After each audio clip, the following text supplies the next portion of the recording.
It is 11:47 at night, and your desk looks like a museum of lives you almost lived. There is the half-finished coding course, the psychology book full of notes, and the sketchbook from the month you were certain you should become an illustrator.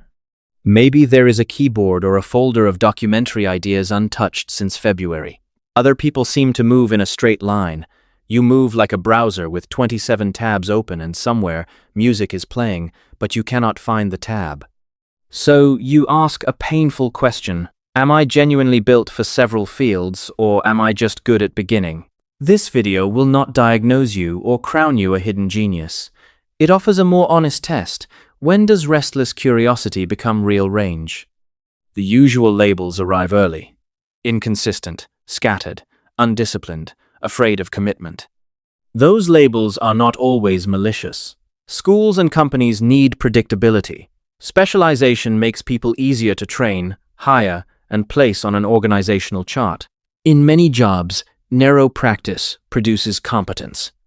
The problem is that a system designed to organize work can become a theory of human worth. If you cannot summarize yourself with one clean noun, engineer, writer, therapist, designer, you may start treating your complexity as a character defect.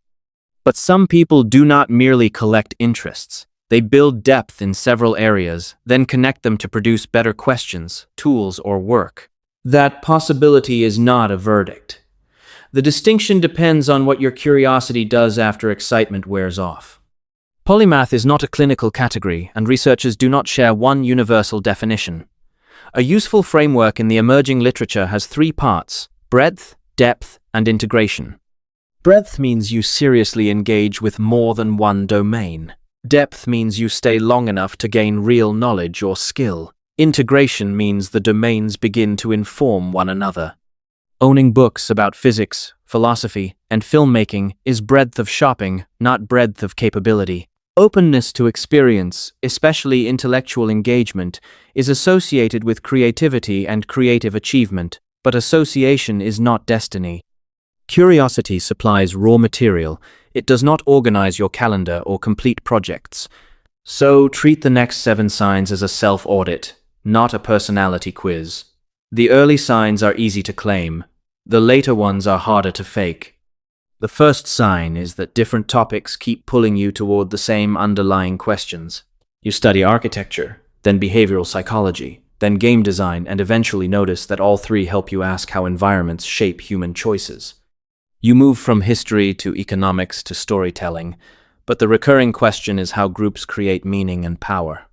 Novelty-seeking moves toward whatever is brightest today. Polymathic curiosity has a memory. Subjects change, but certain problems return. Look backward instead of inventing a perfect career plan. What questions have followed you through different books, jobs, and hobbies? If no pattern appears, you have interests, but not yet an integrated direction. That is an honest beginning. The second sign is depth, which usually begins where flattering feedback ends.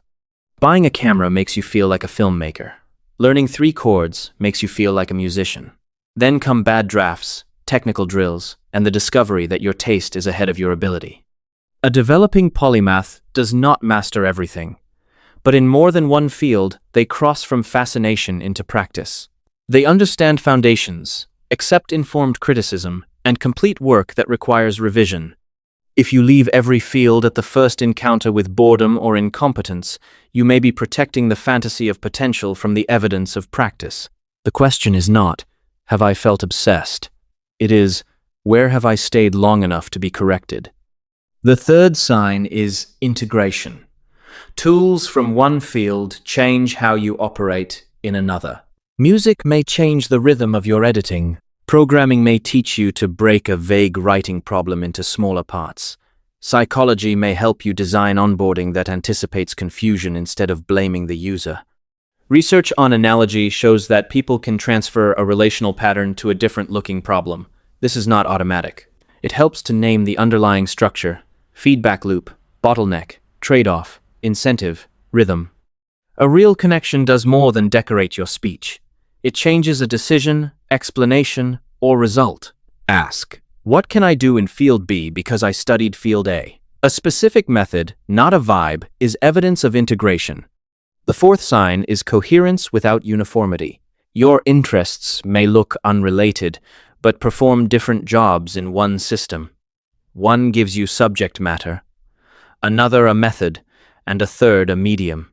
Someone interested in education, illustration, and software may be moving toward better learning tools. Statistics, sports, and narrative may combine into sports analysis people can understand. Be careful. People are excellent at drawing constellations after the fact. Almost any two interests can fit a poetic sentence. The stronger test is usefulness. Does the combination help you choose projects, reject distractions, or serve someone? If it never changes behavior, it may be a story you enjoy rather than a structure you use. The fifth sign is that your attention may be seasonal rather than purely random. You immerse yourself, step away, and later return with retained knowledge, better questions, or a connection to another project. Research definitions often allow polymathic engagement to happen simultaneously or serially. Everything need not happen on the same Tuesday. Setting a difficult problem aside can sometimes support creative incubation, but incubation begins after effort. Avoiding a blank document for 6 months is still avoidance. A healthy season has practice and some closure. An essay, prototype, performance, or documented lesson. Then another interest can take the foreground without erasing what came before. Random switching leaves amnesia. Seasonal development leaves a trail. The sixth sign is visible output. The evidence can be modest. A working spreadsheet, short film, workshop, repaired machine, cross-field essay, or explanation that helps one person. Consumption creates an illusion of movement. Saving a tutorial feels like acquiring the skill.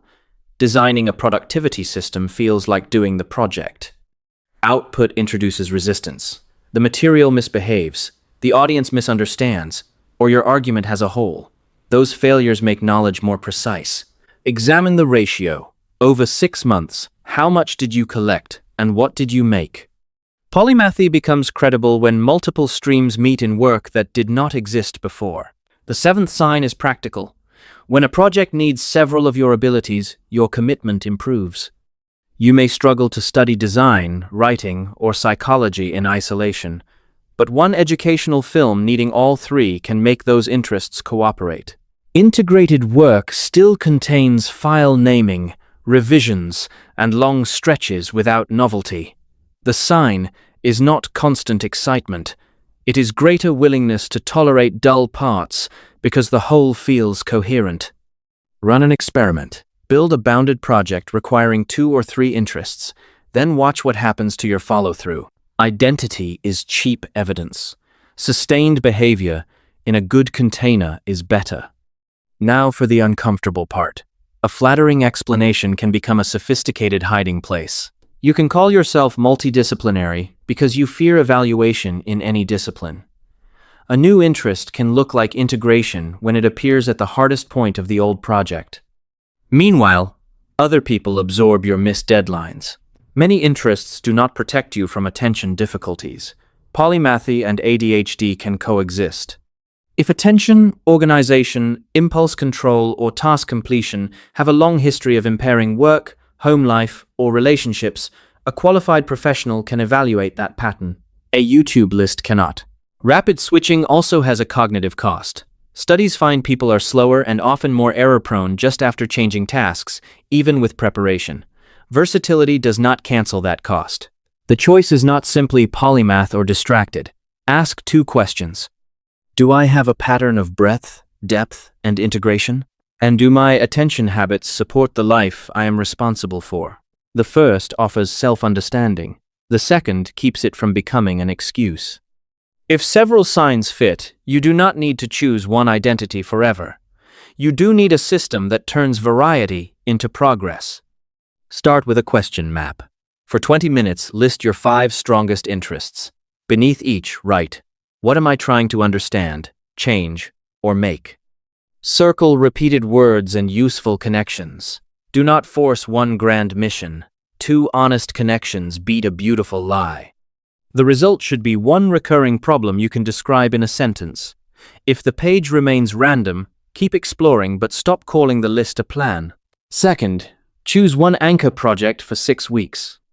Not a career or life purpose, one deliverable requiring at least 2 domains, a 10-minute video, a research-backed guide, a prototype, or a lesson. Define done before enthusiasm rewrites the contract. Schedule 2 focused 45-minute sessions each week. The minimum unit is 1 protected session, not when inspired. When a new interest expands the project, reduce the scope and finish the smallest honest version. Third, create a switching gate. Put new ideas in a parking lot note, not today's session. Review it weekly and switch projects only at a pre-selected checkpoint.